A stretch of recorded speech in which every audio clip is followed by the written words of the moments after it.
Dreyer's fraud has been considered one of the more brazen of all time. A prosecutor called the attorney the Houdini of impersonation. Wall Street Journal reporter Nathan Koppel covered the massive fraud case perpetrated by top New York attorney Mark Dreyer. He was such a legitimate lawyer with such a well-known law firm who at some point, after having this very prominent legal career, flipped a switch and turned to a life of crime. In 2008, Dreyer was arrested for defrauding sophisticated investors, including more than a dozen top-performing hedge funds, out of $740 million. I couldn't believe it when I heard that Mark Dreyer had been arrested. Everyone in the legal business knew about Mark Dreyer and knew about the phenomenal success his firm had had. This was a very respected member of the legal community.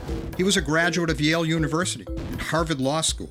He was the founder of a prominent New York law firm. They handled high-stakes litigation matters. They represented celebrity clients, and it was a very, very well-known law firm in the legal business.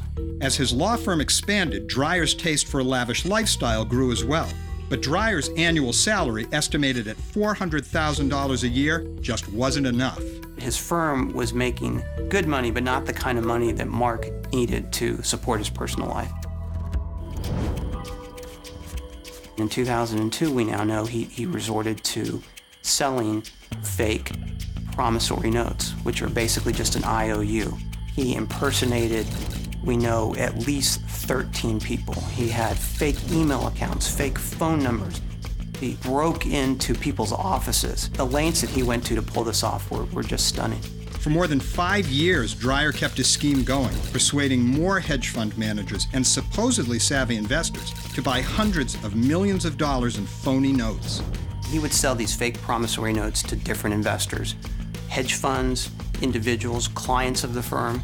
Dreyer used the new money coming in to pay off early investors and to fund his extravagant lifestyle. All was going according to plan until he got sloppy and let his greed go too far. He had taken about $30 million in money that was owed to clients that was held by the law firm in an escrow account and used it for his own purposes. Dreyer knew well that getting caught stealing money from a client's escrow account would cost him big time. So to cover his tracks, he set up yet another phony promissory note sale. To prove the deal was legit, he agreed to arrange a meeting in Canada for the investor to meet with the attorney for the company allegedly guaranteeing the note. Mark took that lawyer's business card, met with his investor, and claimed that he, Mark Dreyer, was a lawyer at the pension fund. The investor was a little bit suspicious and asked an employee of the pension fund, was that the lawyer? The employee said, no, it's not, and then they called the police.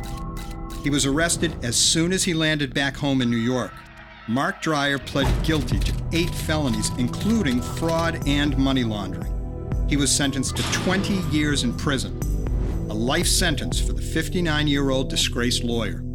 I think until the very end, he felt like he could probably settle all the books, is what people think. That he could maybe pull off one more fake note sale, or maybe a big case would come in that would make everything right. So how was it so easy for Dreyer to scam top Wall Street money managers out of so much money? The reason that hedge funds weren't able to detect the fraud was that in doing their due diligence, they relied on Mark to give them the phone number to call, the person to talk to, the email to use. And so part of the problem, I think, was that the investors didn't do completely independent due diligence. They used Mark.